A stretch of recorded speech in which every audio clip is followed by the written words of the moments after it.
I'm Kara, and welcome to Soul Inspiring Business. I believe that all of us possess unique gifts and talents that allow us to serve the world and our own growth in the highest possible way. Our lives are an expression of our thoughts, beliefs, and actions. And here, we will explore businesses, thought leaders, and topics designed to inspire, helping propel your own growth so you can live your best and most purposeful life. Welcome to Soul Inspiring Business.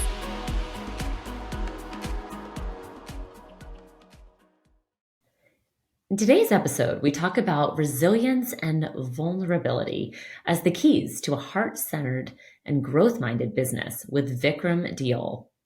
Vikram, a seven-figure real estate professional and relentless self-development enthusiast, has been on quite the journey. Despite setting record sales at a young age and earning a substantial income, Vikram faced a lot of personal battles and struggles that really provided the ultimate wake-up call for a big shift in his life. He gets vulnerable with us today and shares his struggles of loss and missed opportunity, but really, when looked at through a different lens, was actually the path that has allowed him to gain so much: increased self-awareness, self-love, and mastery.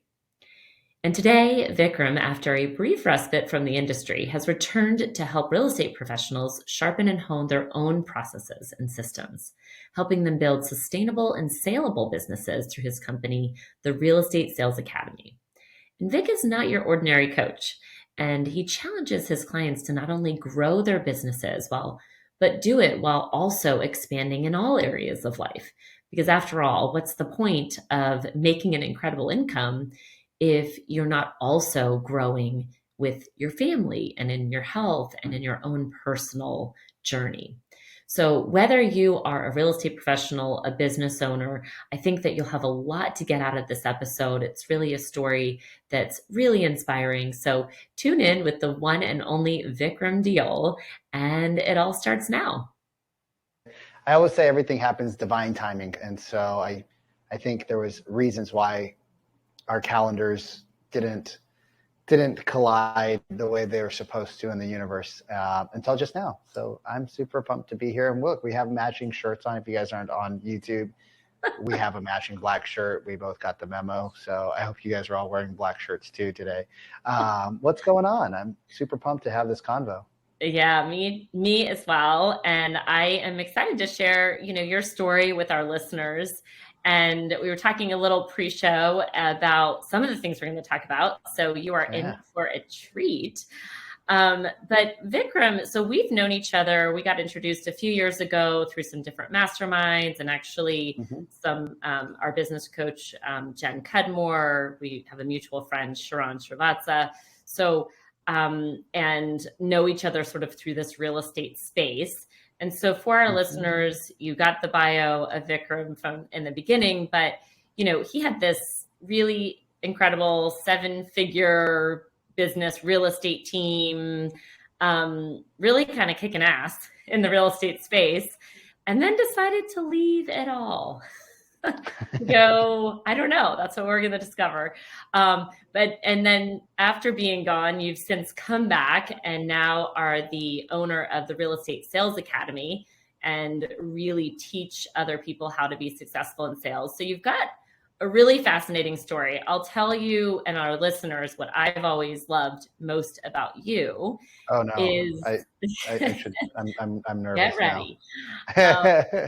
So you're always just authentically you. And I love that you're willing to share and be vulnerable and have this really big heart, and also are loud and funny and can kind of, you're just you in a space. And I love that.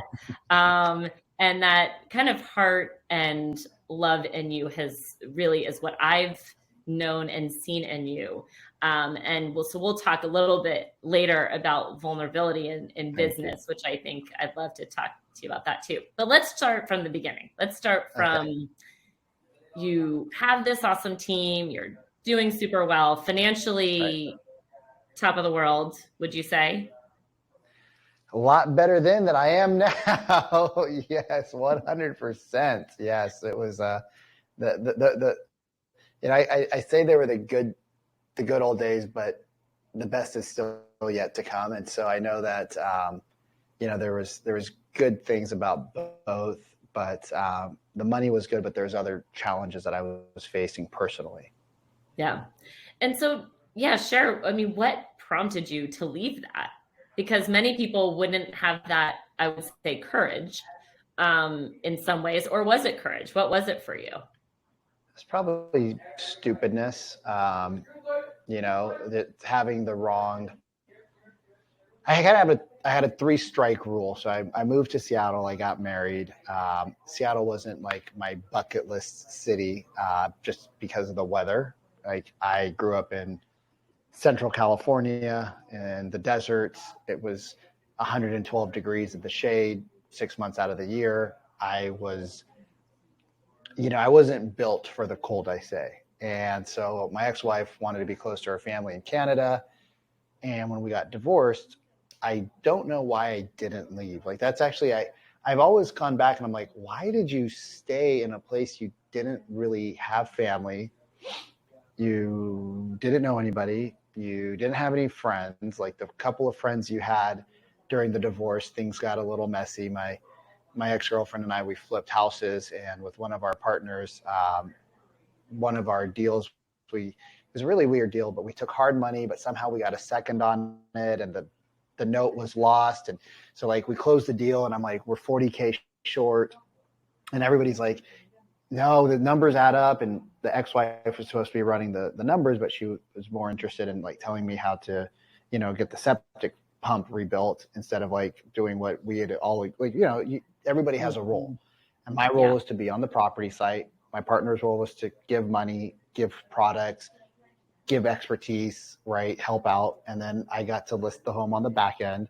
Um, and she was supposed to make sure that my 1,000 receipts a day came in, got put in the right place. But somehow we lost like 40 grand. And Mm. I knew something was wrong because I might lose $400, but 40,000 is a little bit harder to just misplace accidentally. Right. And 6 months later, we get a call from the hard money company, and I had good relationships with them. We're cool, and he gives me a call, and he's like, "Yo, bro, remember how you called me like 62 times?" I was like, "Yeah." He's like, "Remember you told me you were missing like 40 grand?" I was like, "Yeah." He's like, "Remember I told you like we checked, we double checked, we triple checked, we quadruple checked, we couldn't find it?" I was like, "Yeah." He's like, "Well, what I didn't tell you is that we had a new program. And that program, when we transferred over, we didn't transfer the note to your guys's because it was on the property and it was weirdly documented." And I was like, Hmm. "Yeah." He's like, I'm really sorry, but I have a check for $40,000 for you. Where do I send your money? And I'm like, well, send me 20 and send John 20. So I come home and he's like, cool, I'll do it tomorrow first thing in the morning because it's like 5 o'clock. And I was like, in tears. Right? I was in tears because we were remodeling a house. We didn't have any money. Like, we were hard money, everything. And that was all the profit of two houses and 6 months of extraordinarily hard work. Right. Like, and if it could go wrong, it went wrong on these properties. And my ex-wife is like, don't tell John. And I was like, what? She's like, don't tell John. I was like, oh, we're going to give it to him as a gift. Cool. Awesome. Like, I'd love to get a big blown up check and be like, go to his work, little Mm. 20-year-old kid. His family had a bunch of money, super hardworking young man. His little 20-year-old kid at the time. I was like, cool. I'd love to surprise John. She's like, no, you were at the properties. You put in more work. You were there. You were the GC. And I'm like, are you effing crazy? Hmm. Like, I'm not stealing money from somebody. Like, he can give me the money and say, hey, Vic, you earned it. You knew, you found it. We didn't document it. It was my fault. Learning lesson. That's another story. But that's his money. Right. And so, like strike one was the divorce, Hmm. right? So I had three strikes in Seattle. Strike one was a divorce. Me and her weren't aligned. Don't know why I stayed, but the few friends we had, like obviously that kind of split the relationship because she said to him, hey, Vikram wanted to keep your money because Hmm. she had all the wires. She called the banker the next morning because I had already gave him all the instructions of what to do with the money. And so he's Right. like, cool. And I was like, don't tell John. I want to call him and tell him. So I'm going to call me and tell me when the money's transferred, and then I'm going to call John. So he's like, yo, Vic, money's transferred. Sends me a text. So I called John. I'm like, yo, bro, check your account. He's like, okay, why? So I just check it. He's like, okay, it's the same as it was yesterday. I'm like, no, check it again. I know you're rich, but check it again. He's like, I was like, was there a 20K from Axia? And he's like, no. And then she went behind our back, and basically, like, my few friends I had kind of disappeared. Mm. Um, so when we got divorced, I left. I moved out of the house. I actually lived in a client's short sale. So he left the house furnished, and he let me live in his house for about 90 days. There's no washer and dryer, so I just hand washed everything using I borrowed Dove, and I barbecued every night. I was like, Mom, where do I buy pots and pans and dishes? It's like I don't have any money. Like I don't know when the last time I stocked a house, and I wasn't thinking right, like going through a bunch of shit. Mm-hmm. And so that was strike one. And strike two, I got arrested. A little bit of a overindulgent night of alcohol. Ex-girlfriend, we were having problems. The guy that was trying to date her before we started dating showed up in the picture. I got mad. I heard about it. So I went to somebody else's house that I knew liked me, but she was like, you have to go home because I have a kid here. And I'm like, oh, I didn't know you have kids. And she's like, well, there's a lot you don't know about me, Vic. We only hung out at the bars, and you were always drunk, and you were always like the playboy. And I was like, oh. So then I went home. Long story, but I flew in a trainer from like an event that I saw at. He was a total douchebag. He tried to actually he took people from my team, tried to create his own team. They failed miserably. Wow. Later found out that he was on stage. He was a complete fraud. Um, but I gave up my house, like that night. He was staying with me, so I snuck back home, right? Like, just the universe works perfectly well. Like, when you're not doing the right things, like, the wrong things come into your life, the wrong people, the wrong energies, all of it. So I went home, I got an Uber. This was right when Ubers came out. So I got an Uber. And the crazy thing is like, have you ever had an out of body experience? Hmm. I don't know that I have. Well, when you drink as much as I did that night, and you should have died, like, literally, like, they didn't even do a breathalyzer on me, but I probably would have blown like a 3.4. It was like a bottle of wine at her house, like 8 shots of tequila, like 3 Red Bull vodkas. Plus, we were at the bar and we saw our title guy. So Kevin was there. So I sent him shots. He sent me shots. I sent him shots. He sent me shots. Gosh. Old fashions, like everything, right? Because it's supposed to be a chill night with the team. But then I Hmm. saw him, and it turned into like way too much alcohol. And then I got a call at 1 o'clock when everybody left, right? And it's weird how, my friend's fiance said, hey, don't leave Vic alone tonight. And he's like, okay. She's like, I just have a feeling, don't leave him alone at night. Hmm. And then 12 o'clock, he's like, bro, I'm going to go. 12:30, I'm like, cool, I'm going to go out. He's like, go home. I'm like, no, I'm going to go. And he's like, yeah, that's okay, whatever. I'm going to go home. Talk to you tomorrow. Well, tomorrow I ended up in jail. And so I spent 2 nights in jail because I trashed my ex-girlfriend's house. So I went Oh. over there, I had the keys, threw a bunch of shit. We got in a huge fight, broke her phone, kicked the Hmm. door in, like, couple K worth of damage, but that's actually a felony. Mm. And it's not a felony like property damage, a felony domestic violence. Oh, wow. So yeah, so now you're like this well-known person in town, and now you have felonies on your record, and you're like, holy shit, my life's coming to an end. At Hmm. the same time, a couple of guys that used to be on my team thought like, ooh, we'll use this to get back at Vic because I told them they have to make phone calls every day, and you have to call expired and canceled listings. So I was the fucking devil. Right. Hated my guts because I was like, you have to follow a script. You Yes, can't just work. make calls randomly. So I'm the devil. And Hmm. that was strike two. And then strike three, because I still didn't learn my lesson. There's a term called dry drunk. Hmm. And a dry drunk is somebody who, even though they're sober, they still keep like that persona of Hmm. the person who, right, like they're trying to not be. And so I was still doing things to try to be somebody who I didn't want to be. And the Hmm. more money I made, the more it made me feel like a horrible person. Hmm. And so the more success we had, because that's what I did, we crushed it and we worked our faces off because I couldn't be at home, but I also couldn't handle the success. And Mm-hmm. so even though I wasn't drinking and, I was going to therapy and doing all the things, it was all surface because Yeah. it takes time to make a change.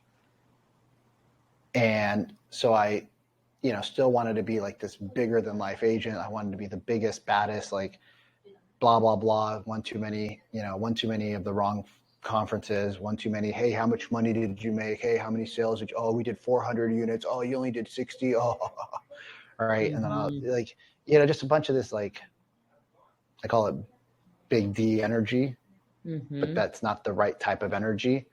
Um, and so my assistant that was with me for years and years and years, um, she wasn't able to keep up with where we're at. She was dropping the ball. She dropped the ball on a 70K commission.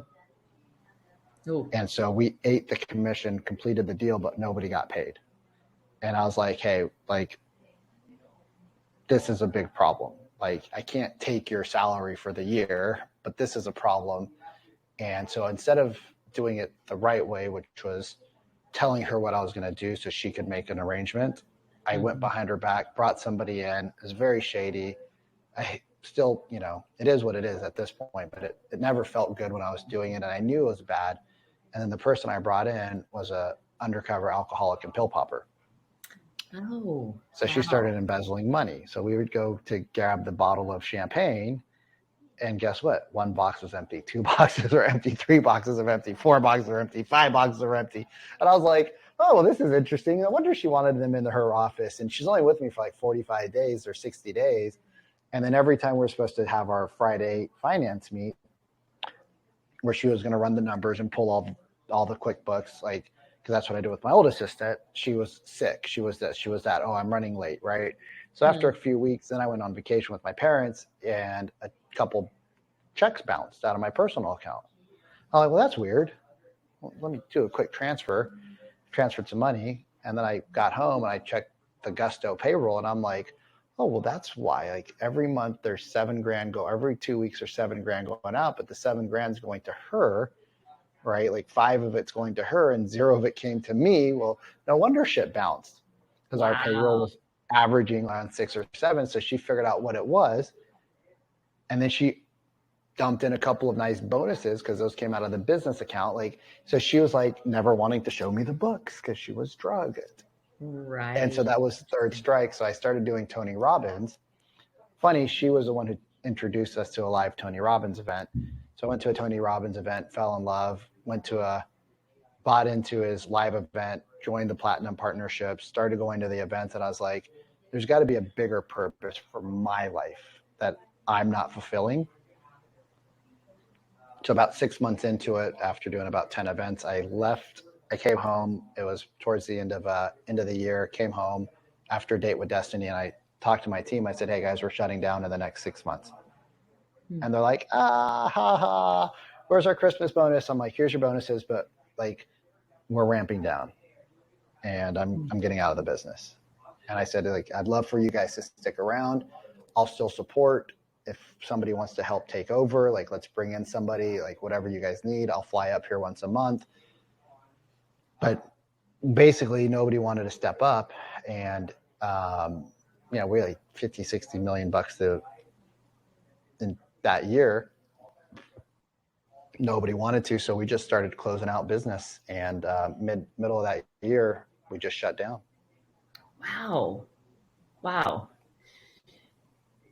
Um, You said you wanted the truth. I know. Well, and it's interesting because there's a few things that you said in there that I just want to recap because I think they were really powerful. I think you said the universe kind of speaks to you, right? And so when you're on a path of let's call it self-destruction or Yep. whatever, right? Then it's like unless you listen, it just gets louder and louder and louder, right? And And more painful. yes, and more painful. And so it's like we're always actually being given answers in every moment if we're open to seeing it. And when we don't listen, or we see it and we choose to ignore it, then it's just going to keep getting louder and louder and louder and louder and bigger and more painful until we finally, like, it's a yell. You cannot ignore me anymore, right? You Right. need to listen. So, and I think that also what that kind of journey too of, because I've seen this play out either in my own life and with others as well, is that idea of when you don't believe in yourself and when you don't have that own like self love, that there is that you'll unconsciously sometimes sabotage your own success, right? So when you kind of, it's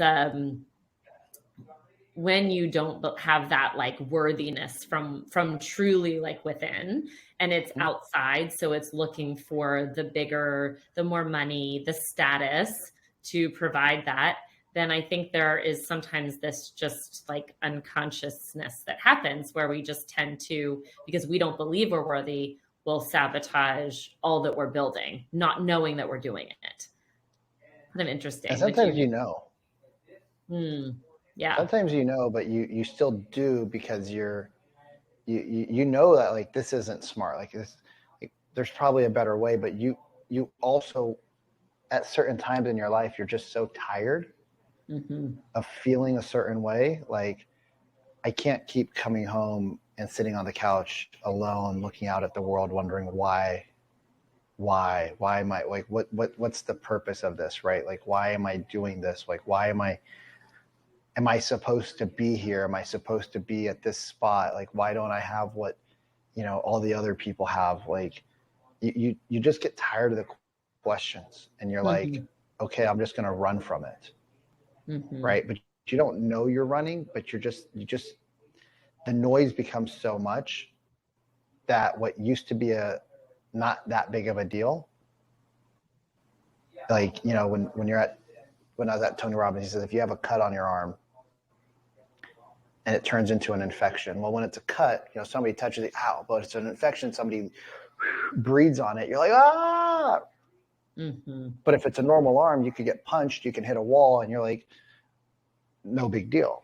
And we don't realize that we become more and more sensitive, Mm-hmm. Yeah. right? And we don't realize the sensitivity, and it's a little snide remark at your brokerage, right? A little snide remark at in the coffee room. Like when we had our office, we were part of the big company, but we weren't treated like we were part of the company. Mm-hmm. Like I felt like an outsider on the way to the coffee room. A couple people see you walk by, and like my thing was a suit, tailored suit, fitted shirts, ties, pocket square, fun socks, no socks. Like I dressed up to sell knives. I'm gonna dress up to make a $40,000 commission, Mm-hmm. and we played to win. Like I, Mm-hmm. I didn't go into this. I don't go into things to lose. We played to win, and we were going to win. And if you can't dress up to go meet with somebody who's giving you an opportunity to sell their most expensive assets, like I think it's just disrespectful personally. Now, Yeah. there's other people, other brands, times have changed. It's a different game than it was, but our clientele, that was like our signature. Like Alex Hormozy has the nose thing on, we had the suits and ties. Mm-hmm. And when we would go into the office, everybody would be like, oh, and it wasn't because we thought we were better. That's just how I was raised. Like, that's just how my family raised me. That's just how we grew up. Like my grandpa, you know, he was G'd out whenever he went anywhere. Mm-hmm. And that's just how we rolled. Right. And that was part of my team culture. Like it was like the guys, when they had their first couple of closings, I'd cut their tie, or I'd take their crappy tie off that was too big. They got from, hand me down from somebody from here to there. And I'd take them to Nordstrom's and I'd give them a whole outfit. And I remember Mm-hmm. one of my team members, he literally slept in his suit every night. It was so gross. He literally slept in his suit, and he's like, I never want to take this off because it feels so good. And I was like, just keep working on yourself, and then you can have a whole closet of these, and you can take it off and you'll still feel good in your own skin. Mm-hmm. Right. But I was giving the advice that I didn't give to myself. And so Right. sometimes people just get so tired, right? They don't realize it. And real estate's hard, business is hard, life is hard. And sometimes you're just like, okay, maybe if I go try something new, it'll be easier. Hmm. And that was the mistake that I made because I've been in two businesses since then, and they're hard. Well, I was going to say, so two things. Number one, I'm just curious, did you, because I actually see agents doing this a lot too, is walking away from businesses that they've built, and then they just walk away versus selling it or partnering or figuring out a way to, you know, like many businesses, sell Right. them to somebody else. Like, was that an option for you, or as you said, were you just too tired at that point to even see that as an option? So a business only has value if it has a process and it has somebody to take it over, Hmm. right? So if what I learned is that without good processes, you have a job. And nobody wants to buy a job, but they want to buy a business, which is why most of the times when a business is sold, they have the operator stay there for 1 to 3 years. Hmm. So that wasn't staying in the business wasn't an option. Um, I didn't know, like, I didn't want to go through the hiring process anymore. I was just kind of done. I didn't think that it was going to be, I didn't, you always think the grass is greener, right? So like uninformed optimism, the valley of despair. So at first you're like, oh, this would be great. Then you start doing, you're like, oh, this is kind of hard. Then you get into the valley of despair. You're like, holy crap. And we start over. Businesses, though, because most people don't document and they don't processize their business, Hmm. which means that when somebody comes to take over their business, somebody's coming over to take over a job.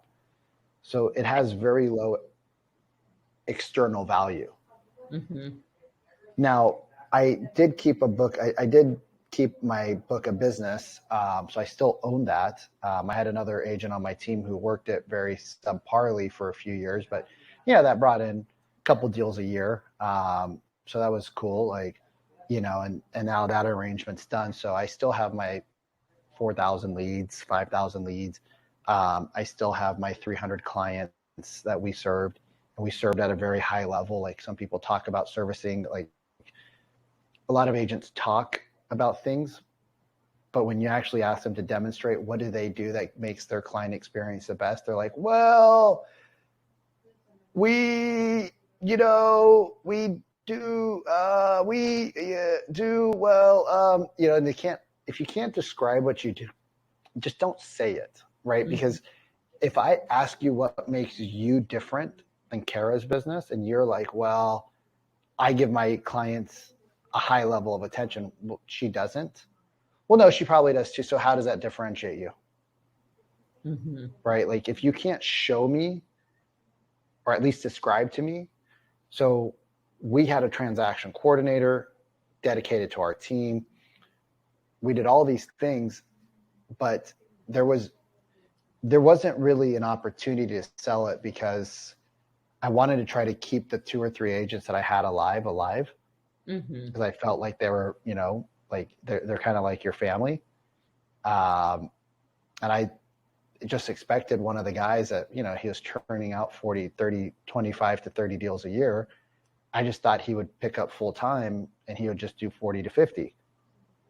Instead, he went the exact opposite. He came to me doing a couple deals a year and he went right back to doing a couple deals a year. So without the community, he lost it, Right. which really sucked. And I think it's because he got mad. Like, I think it was more his fiance was like, you shouldn't be paying Vikram a split on those leads and those deals because he's not around anymore. But what she didn't see in the background was that we still talked every week and I still helped him on the deals that he was doing. Right. She Yeah. just saw the money go out. So, I didn't even think really about it. And then I should have put an operator in there, but like I talked to Sharon about a year too late and everybody kind of already pieced out. And to try to go back in and rebuild it then was just, at that point, it seemed like just work. and Right. I just had no desire to go back to Seattle. Hmm. But like, if you have a business and you think you're 5 years out, start to document everything. Right? Start to document. Like I tell my dad, I'm like, Dad, if my little brother doesn't take over your office,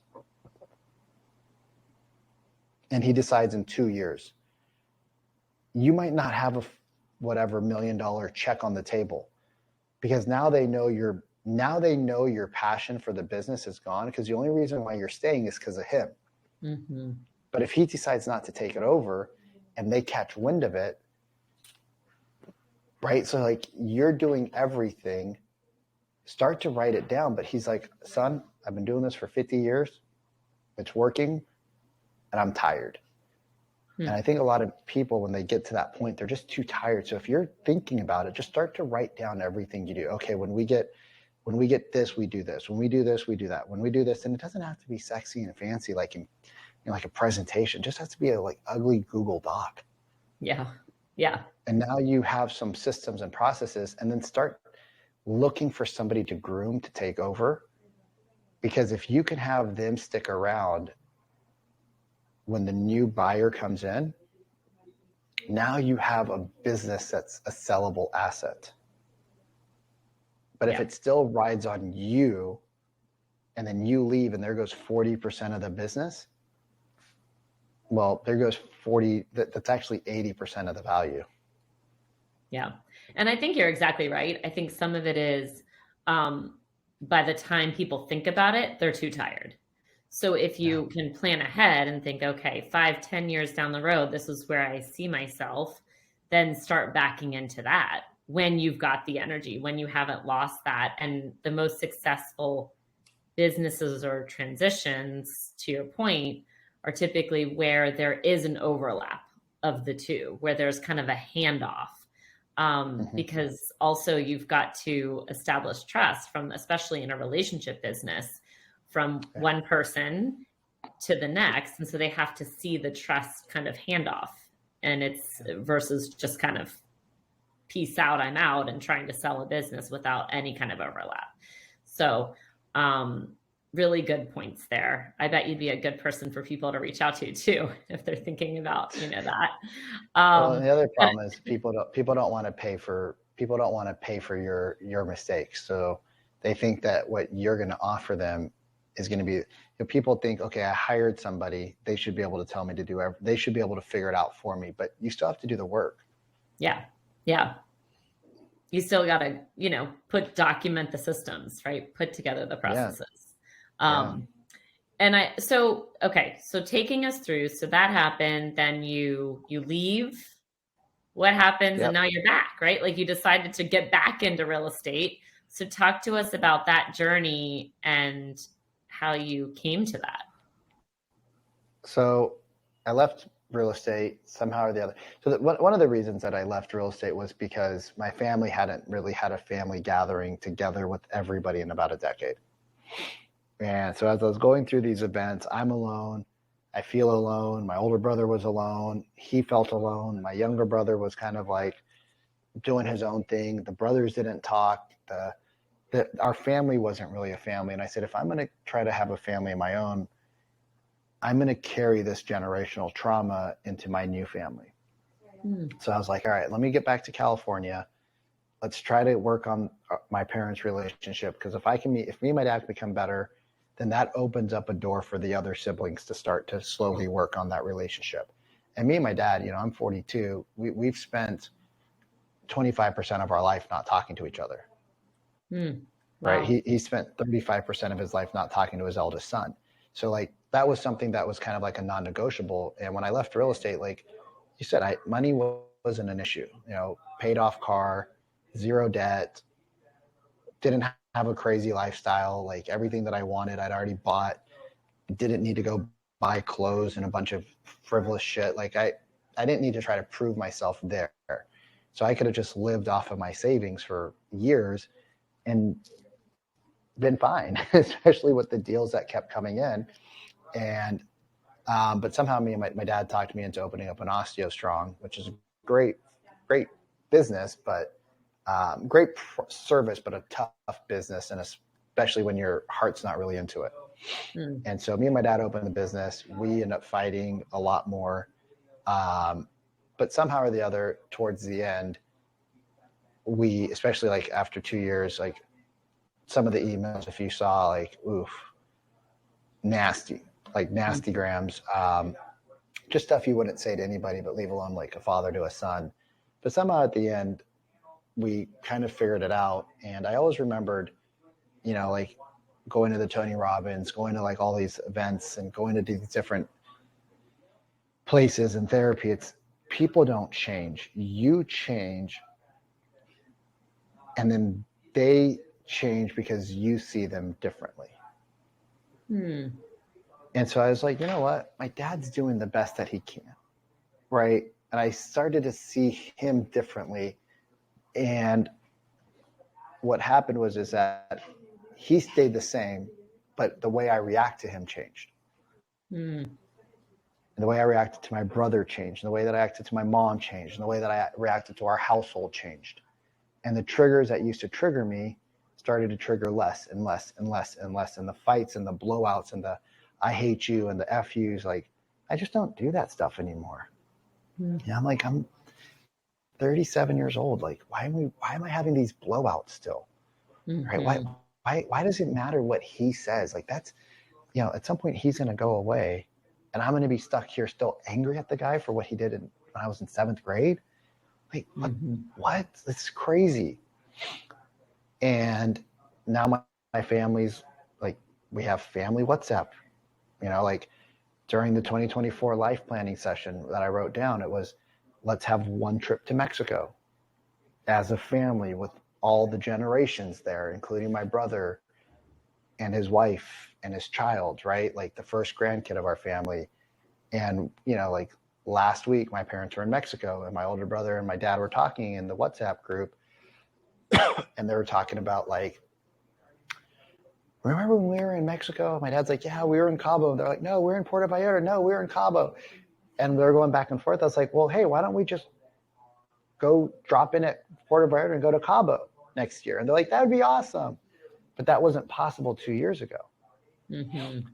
And it's like when you stop and you reflect back and you start to look, you're like, oh, wow, things are changing, but they take time to implement. Mm-hmm. And most people, right, like they start to do something, whether it be in business or life or relationships or health. And because they didn't see the 2-month gratification, they stop.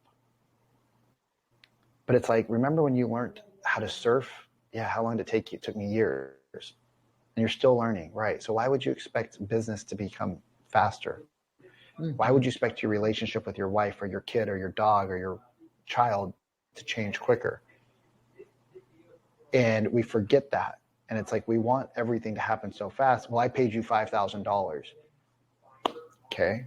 You also bet $10,000 on therapy, but you and your wife still fight every day. Maybe you need to stick with things a little bit longer. And instead of looking at it like, what could happen tomorrow, wouldn't you look like, what could happen tomorrow or next year if you don't start things today? Mm-hmm. Right? Let's ask ourselves, what happens if we don't start to make a change today? And so the way I got back into real estate was me and my dad and everybody got good again, started doing some coaching, left the osteo strong, had a bunch of debt, started the kind of like life coaching stuff, which I like, the mindset stuff, which I like. But a lot of the people I spoke to didn't have any money. I was like, well, you can't afford me if you don't have any money, and I can attract a higher base. But, started talking with Sharon, started talking with like a couple other people. And it's like, well, how do we impact people at a higher level? Well, they have to have money. Money solves money problems. You need a therapist. You can't afford an $80 a month therapist or $8 an hour therapist. So you go to the $20 that crap one. Well, they don't solve your problems. Mm-hmm. They only make it worse because you're like, I'm going to therapy, but it's not working. But you go talk to a person who's $200 an hour. Holy crap. All of a sudden change happens instantly. So I was starting to think about it. I'm like, what do I love? I love helping people. I love health. I love biohacking, and I love sales. Well, what am I the best at selling? Cutco knives in real estate. What's more rewarding? Selling real estate. So I was talking with Sharon. He's like, bro, you already have so much of the stuff. It's like, you've already done it. He's like, you've been in the rooms, you've done the presentations, you've done the cold calls. He's like, you've built a crazy expired business. Like, why don't you go help realtors? It's like, he's like, out of all the people, they need it the most because everybody shits on their agent all day long. Like, out of all the people, right? Because the consumer forgets what the agent did for them because they only see them once every 3 to 5 years, and agents are the worst marketers, and they only post pictures of just sold signs. They don't show the Grey's Anatomy of their business. So I'm always like, dude, show the pain, show like what you had to solve for the client, show the trauma, show the drama, tell the story of what really happened. I was working with this client for 4 years. They had zero credit, negative credit, right? We worked on this. We did this. We did this. We did this. We did this. We did this. We did this. Finally, we were able to buy a home, but we got the home, and the home had termites. Got them out, right? Like, share the trauma and the drama. Don't just put the just sold, because then everybody in the world thinks that we just make too much money. Mm-hmm. And right. So got back into helping agents with how to be more effective in communication so that they can open up conversations with the prospect from a heartfelt center. Right now, they don't know that's what they're doing when they're talking to the people, but when you teach them the right tone, teach them how to listen, teach them how to ask more conscious questions, you're actually opening up heart centers because there's a true connection there. And when there's a true connection, right, that's a lifelong bond that you don't take away. But if I just say, hey, how many bedrooms do you guys need and bathrooms? Oh, you need an office. What else do you need? Well, I mean, anybody can answer that question. Mm-hmm. But if I build a lifetime connection with like, hey, what happens if you guys don't get that fourth bedroom and you and your wife still fight? Or worse, like you said, you guys were thinking about a divorce and you actually get the divorce and now the kids are separate. Like, is that what you really want? Well, no, we don't want that. Okay, so I guess we can wait because rates are at 8%, or we can maybe go look at some houses half an hour away. Well, what do you want to do? Maybe you should come over, Vic, and we could come up with a plan. Okay. I mean, I don't have to. It sounds like I'm pulling your like teeth out. No, Vic, come over, like, right? And now you're their actual advisor. Mm-hmm. Because you actually took time to care about the people, but they don't teach that at conferences because that takes time. Yeah. Well, and I think like there's several things that, if we were unpacking all the things that you've just mentioned, right? Like, first I love that you said you were working on generational healing, and because I believe that, you can heal generational lines both in front of you and behind you, right? And so when you're open enough to putting yourself in that space, healing can happen across.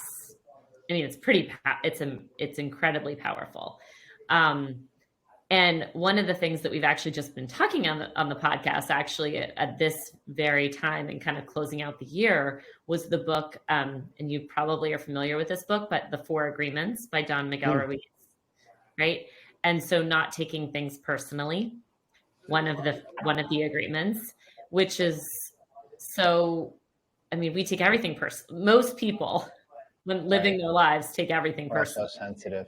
They're so sensitive, especially with social media these days too, right? Yeah.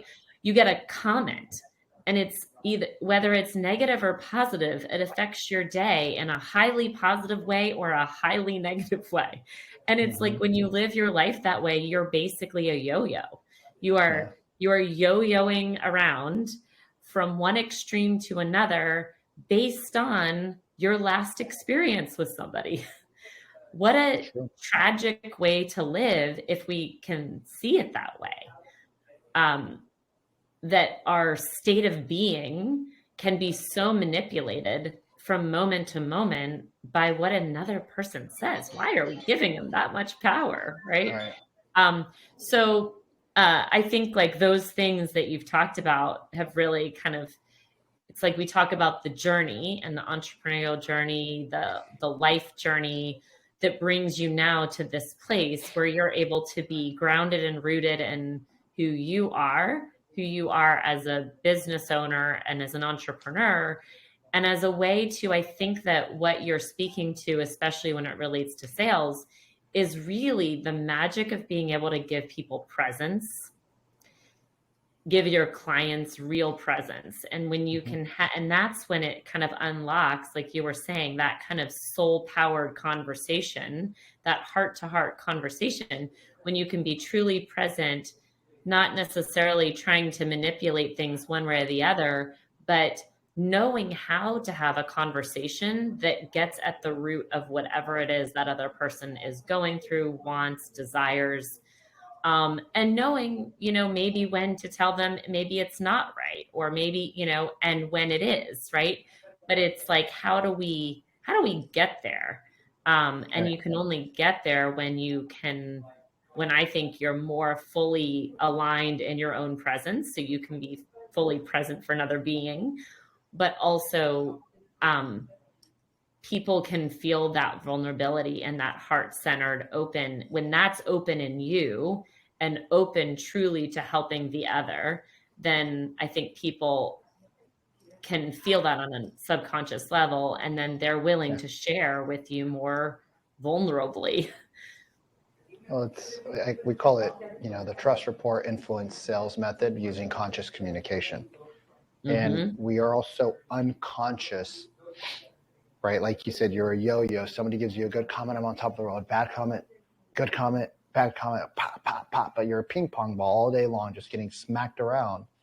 Yep. And when you can become conscious, right? Like Sharon said at the Rise conference a few months ago, be where your feet are, right? Be where your feet are. So if you can learn to listen without the intent of responding, but with the intent of, I'm just curious where you're at in life, right? Like where is this coming from? Whether it be with a business relationship or it be with a personal relationship, like why are you saying what you're saying?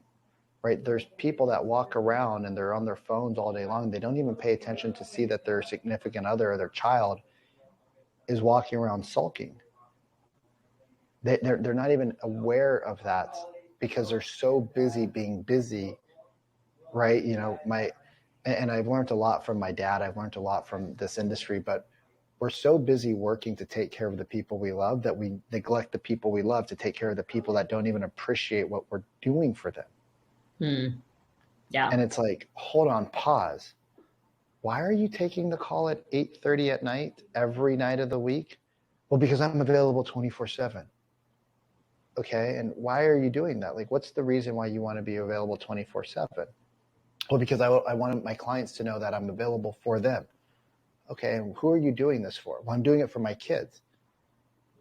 Okay, but when you pick up the call at 8:30 to be available for this random stranger, what are you telling the people that are sitting at dinner with you? That this person is more important than you.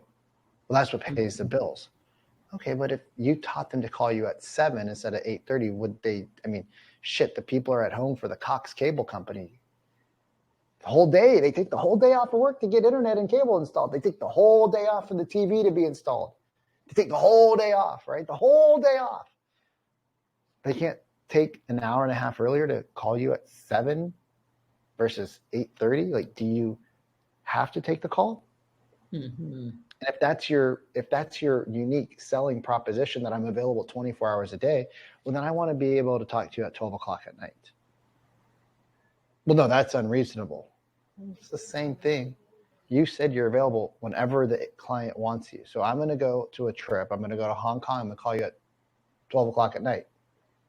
Well, no, that's unreasonable, right? So when we start to look at things from a different perspective, because the whole reason why I love teaching people how to sell is because when you become confident in your sales, you become confident in yourself.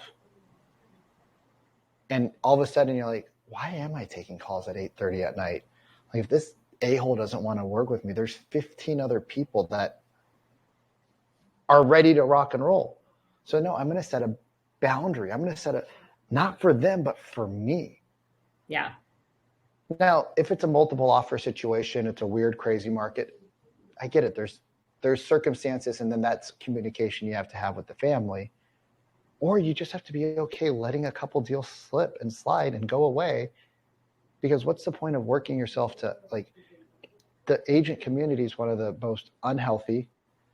You know, there's all these lawsuit allegations of sexual abuse in our industry, right? Why do we drink so much? Why don't we go to the gym?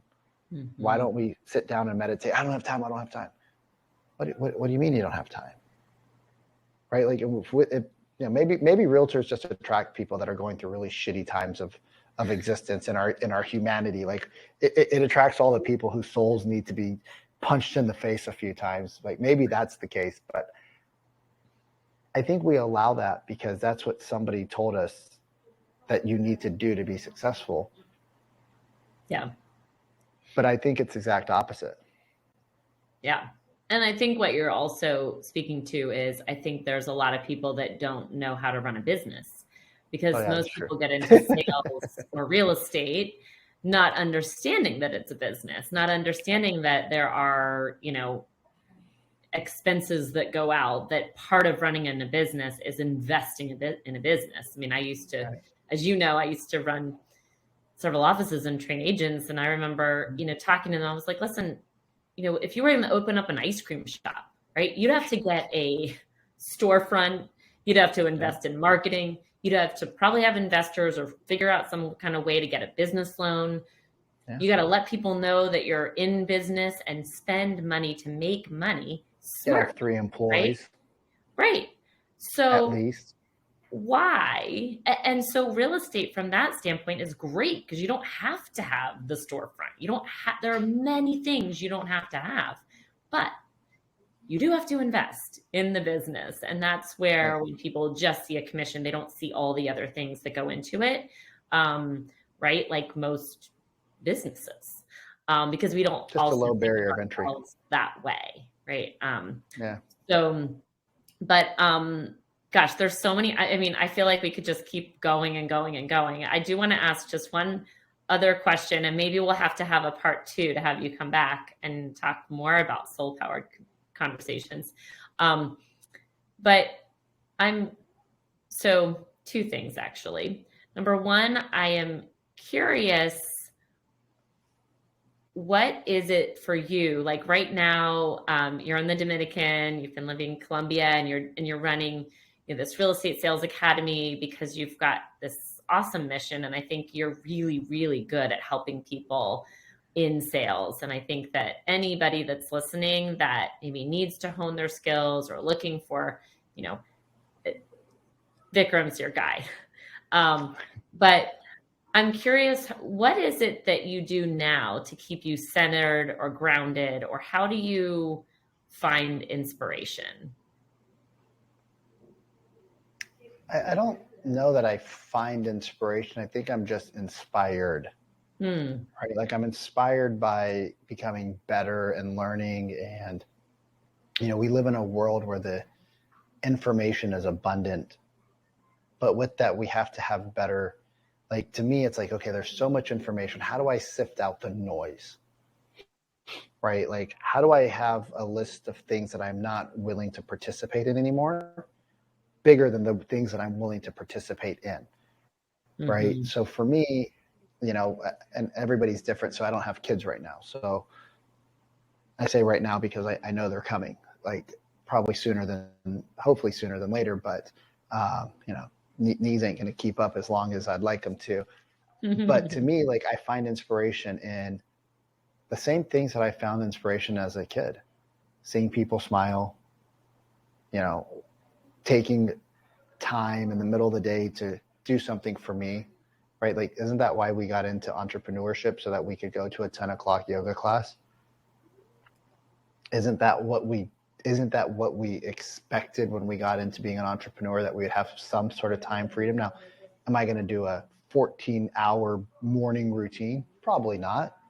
But I like to learn things around Joe Dispenza. Like I like to do my morning meditation. I like to go for, like my day's not as structured as it used to be, but I would wake up between 4 to 4:30. I would do a little meditation, go to the gym, be a part of the 5 a.m. club, get to the office early, do a little bit of me work. Then my team would come in, we'd role play, we'd skill build, and then they'd get on the phones. I would do a little bit of work, and then I'd get on the phones. Mm-hmm. If I was calling expireds and canceled, and we all got on the phones at 7:55. Yes, we broke rules. Yes, do what's right for you and your community. But I was okay breaking some rules and playing in the gray. Now it's still the same thing. It's like, how do I become the man? Because I know God's going to give me daughters for my past. Like, it's just impossible for me not to have a whole slew of little girls that, to make me a more soft human. But if my kids were watching me, right, and I don't live to this 100%, but if my kids were watching me, would they be proud to call me their father? Or would he be like, yeah, that's my dad, but that's my real father. Like he's the guy that brought me here, but that's the guy that's going to get me to where I want to go. Like, because if I'm not that guy, then I don't want to do the things which is important, right? So it's not about finding inspiration outside. It's about looking at what do you want to leave for your generation? Right. I want to teach my kids how to be healthy in a world where you're just taking in calories. And quite frankly, the stuff we take in, we'd probably be better off not eating. Right. How do I teach them the decisions that are going to help them to be financially safe, spiritually safe, emotionally safe? Right. Because I'm going to fuck up along the way like 1,000 times an hour. But how do I become present and conscious? And then the work I do, I love. Like, I love selling real estate because I love seeing people light up in the Christmas cards. I love seeing them on Facebook inside the house taking a picture, right? Because you could feel the love, right? I love to sell Cutco because I loved hearing the stories, which I still hear now 25 years later, about how we sold them knives and they still have them, right? So you sell stuff that you love and care about, and that's inspiring. And then it's like, if you're not growing, you're dying. So what are your personal things? Like, for me, it's biking. I drive by a bike store in the Dominic. I get excited.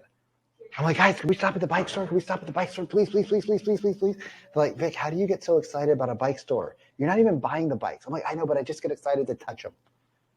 Right? So like, what are the things that bring you back to your childhood? Playfulness. Like, that's your inspiration. And you might not get to do it all day long, but find that. And then just be the best. Like, don't give the lip service that you're the best. When you're the best, you don't have to talk about your stats. When you're the best, you don't have to put it out there. I'm the best. People know it. They feel it, like you said earlier. And so be the best by becoming the best. And when you do that, like, the world just starts becoming more inspirational because you're inspiring yourself every day with what you're doing and who you're becoming. That is a beautiful way to wrap this into a bow. And I will say, as you were talking, the thing that kept kind of ringing in my ears was like that you just really prioritize presentness, right? I feel like what you have based on your journey, you're very present in each moment. So how do you find inspiration? By being present in each moment so that when the right ideas, when they just more easily flow to you because you're literally present in each moment to feel joy, to, feel loss, to feel whatever it is in that moment that moment deserves. I think that's kind of what kept coming up as you were talking. Yeah, I try to keep the phone away from me as much as possible. I mean, I'm still addicted to the phone, like 12, 14 hours a day on it. I don't know how it's possible, but, um, like the less like I'm here in the Dominic right now. When I go to the beach in the morning, even though I want to take the picture to post it on Instagram, nobody gives a shit about where you're at. Like, we just think they do. And I just leave the phone, and it makes the beach more enjoyable in the people I'm with. And it makes me present with the experience. Like my girlfriend and I, we are present with each other. She doesn't bring hers, I don't bring mine. And we're more playful. We talk more, right? There's that distraction is missing. And so when the distraction goes away, like you said, it's just presence. And, there, I think it was, it was one of the big artists back in the day. She was on the stage of a big television interview. And afterwards she said, "Hey, did I do a good job?" And her interviewer looked at her and said, "Shakira, like, are you really asking if you did a good job?" She's like, "Yeah." And everybody wants to know that what they say matters, that they mattered, that they had impact, that they delivered. Whether it's a kid that looks up, "Daddy, did I do a good job cleaning my room?" Or it's a 45-year-old person that's done a listing appointment for the first time and they're scared crapless. And they come to the team leader, "Hey, what did you think?" Right? Or anything between. We just want to know that what we do matters. Like, we matter. We aren't just here living this existenceless life like the social media world wants you to believe you are. Yeah, no, for sure. Oh, I love that. When I love this conversation, I'm so glad we got to have it finally. Yes, it's fun. Perfectly divinely timed, as you said. And for anybody that wants to know more about you, to follow you, and to connect with you, what are the best places for them to do that? Just Instagram, Coach Vikram Deol, VIKRAMDEOL. And I try to, it's not always done, but I try to reach out to everybody who follows, because again, like, that's presence. Like, that's somebody, the way that I look at it is somebody follows you online. That's a handshake. And it's crazy. People are like, "I don't have leads," but I'm like, you have 600 people that follow you on Instagram and you've never reached out to one of them. Those are all people that extended a handshake that you said no to. So I'll do my best to reach out. But if you do, say, if you liked anything, just say, "Hey, I saw you on the podcast with Kara, and just want to say hello, and let's jam." Awesome. Well, I hope that you do reach out to Vikram and get to know him and his world a little better. You are a beautiful human, have a beautiful heart, and I just appreciate you and appreciate you being here with us here today. I appreciate you. Thank you so much for letting me share. Loved being here with you today and would love to connect with you more over on Instagram. My handle is linked to the show notes, or you can just type in @KaraChafin_Donofrio. And I have something special for you as a free gift, my dynamic life journal. This special book has the power to really help you live a soul-inspired life. Go to freegiftfromkara.com. Easy to remember, freegiftfromkara.com. Until next time, beautiful people, sending all my love.